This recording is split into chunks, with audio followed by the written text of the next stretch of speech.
Hi, everybody. Welcome. It's Halloween night where I am. How are you tonight? How are you doing? Little kids are out trick-or-treating right now. I'm doing this live.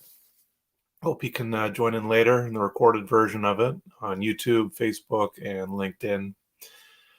I've got mental health issues. I'm doing well now, but I've had a long time of going through schizophrenia. That's my big deal. And I'll just be honest. Here's something that I did the other day. I was walking some dogs, and I've never owned dogs. I was just walking someone else's dogs, and I've walked dogs here and there throughout my life, but I'm not much. And I was able to a dog that would usually pull on the leash.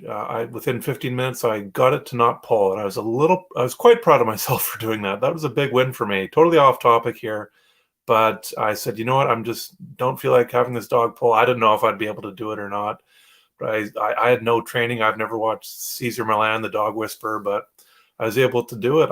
After about 15 minutes of when the dog pulled, I would just stop and then walk again, and then just stop and walk again and stop it. And after 15 minutes, he got it, and the leash was slack. And I'm like, well, good for you, Matthew. Good for you for doing that. That was a big feather in my cap for doing that, to be able to take charge of a situation. Because with schizophrenia, one of the symptoms is difficulty self-directing, let alone other directing. It was so hard throughout my disease to tell other people what to do. I could barely tell myself what to do. I remember on CBC News here in Canada, a lady with mental illness who looked after people with mental illness.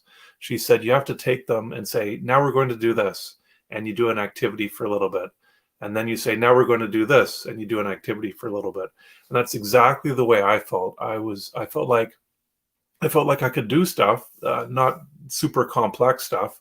I already had an engineering degree before I got sick with schizophrenia, but I was not going to use it for many years. I just couldn't.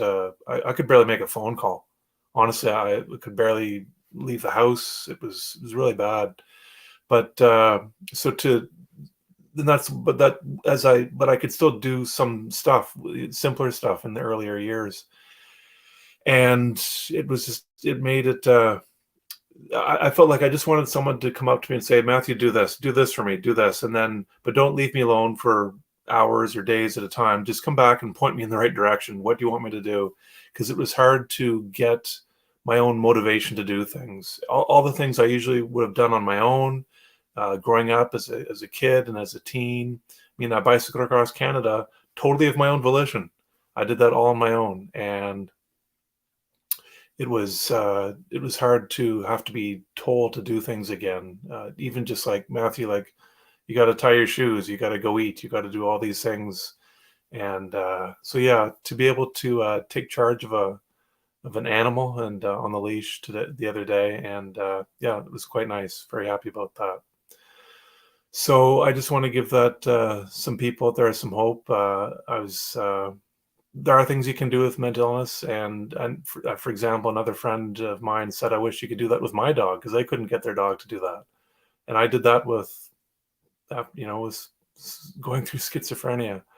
So happy about that.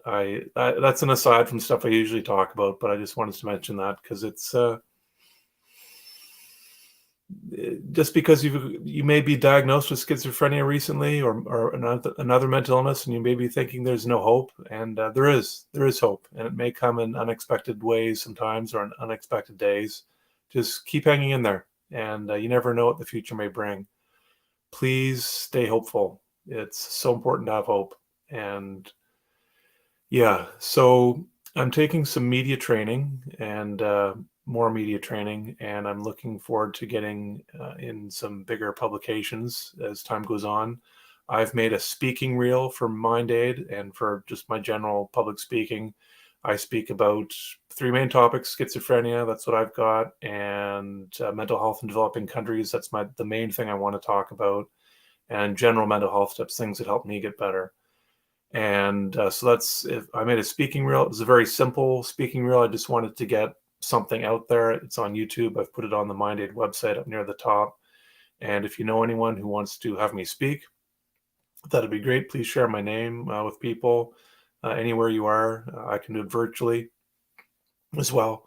So, yeah, I want to get more testimonials. If any of you have testimonials you'd like to give me from having heard me speak, uh, send in a video of a testimonial of yours, a minute long, and I can take a short excerpt from that, 5-10 seconds, and put it in a speaking reel. I'll make another speaking reel as time goes on here. I want to get some more clips of me speaking and then some testimonials. So happy about that. I've put some logos of the publications I've been in: CBC, Yahoo, WebMD, and Thrive Global up at the top of the MindAid website.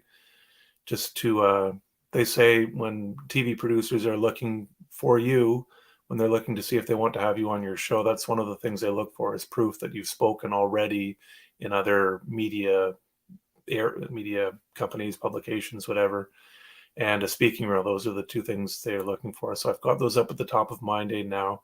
I'm hoping to get in some bigger publications here fairly soon as time goes on. Looking forward to that. I'm scared about that. One of the things they taught me in the training, it's Chris Winfield and Jen Gottlieb of Super Connector Media. They're the ones, the training I'm taking. And one of their things they said today, or that I read of theirs today, was your wins. Remember the things you've done before already that scared you, and but you did them, and they weren't as bad as you thought. And try to remember that. And that's so what I was thinking today was, the dogs are barking. Sorry. Anyway, when I biked across Canada, that was daunting to do, very daunting. But once I was out there, I thought, man, this is so much easier than I thought. And it was fun. It was literal just fun. And I'm scared to get out on bigger publications in the media, but I want to do it. And I'm trying to take a lesson from that bike trip, thinking, Matthew, because the unknown paints these pictures for you. They don't paint pictures for you. It's just, I don't know. It's hard to picture what would happen, but when you can visualize it easier, and that's one of the things in the training they're teaching you, is to picture things you've done already and having them, and they went better than you thought. I mean, like my bike trip was fun. I was out there thinking, this is great. Why isn't everybody doing this? But I was not thinking that beforehand. I was thinking, oh my gosh, Matthew, what are you doing? Biking across Canada? You've never done that before. So I'm trying to think for getting on bigger, like TV shows, whatever, media, written media. Right now it's, oh, what am I doing? But I also am trying to tell myself is, Matthew, once you get out there, it won't be that bad. Maybe it'll actually be fun, Matthew. Could you imagine that? It'll actually be fun. Just like when you biked across Canada, it was fun in the end. It wasn't like it was scary beforehand. And I've told myself that for years, but I'm trying to picture it more like, it'll just be fun, Matthew. Just get up on TV, have fun with it. And Arnold Lou Ferrigno, he played the Incredible Hulk years ago. And he said when Arnold Schwarzenegger was becoming this big, huge star, Arnold was having lots of fun, laughing and joking in media opportunities and joking around with everybody, signing autographs. And Lou was sort of scared, didn't know how to act, sort of thing. He got better at it later on, but he remembers seeing Arnold just having the time of his life, meeting with people and shaking hands, that sort of thing, autographs. So I should take a lesson from that and say, Matthew, just go have fun with it. Don't worry, just have fun with it. Besides, the main thing, Matthew, is that you could help so many people with mental illness in developing countries, or mental illness anywhere. I mean, I've got tips that can help people anywhere. So yeah, it's going outside my comfort zone, but I want to. I feel like I have no real. I feel like this was. I was pushed into this. I did not want to get mentally ill. Who wants to get that? Got it. Got through it. And now I'm trying to help other people. It's like, how can I not help other people with all this knowledge I have already, knowing how bad the disease can be? I can help other people with it, and I can't not do that. So it's sort of, I feel like I've been pushed into this, and I don't know if it's like the old reluctant hero story in movies and classic stories, but I know when I do it, it's going to be, it's already, I'm enjoying this already. The stuff I do, I'm having fun with it. I've been advocating for 4 years now, 4.5 years. It'll be 5 years. My website came out in April 2018, mindaid.ca. So it'll be 5 years in April. And it's, I'm on social media, all the social media, well, a lot of social media now. I tackle those one by one. Got on Facebook first and then YouTube, and tackled more one at a time as the years went on. And I'm on all of them now, and I'm fine with it. That's one of the things I'm trying to tell people is a mental health tip, whether it's for you getting through mental illness or maybe it's some other challenge you want to do, is brick by brick. Don't think of it as all of a sudden building this big brick wall in front of you in one day, like a pyramid in one day. The pyramids are made one brick at a time. They started with one brick down in the desert, then they put a second brick beside it, then a third, then a fourth. It took a long time to make this. I don't know how long it took. Years, at least years, I'm sure. 20 years, 10 years. I don't know how long they took. The Great Wall of China took, I think, 1,000 or 1,200 or 1,400 years to make, like a long time. And that's the way the book by Jeff Hayden, The Motivation Myth, he talks about step by step. Actions build confidence. Small steps build confidence. You won't get all your confidence all of a sudden, boom, in one day. It's I mean, for some people they might. If you take a big leap of faith, you might get a lot of confidence in one day.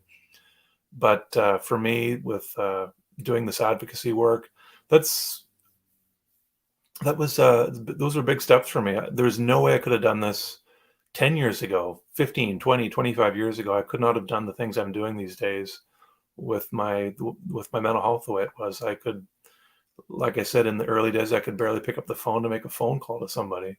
It was tough.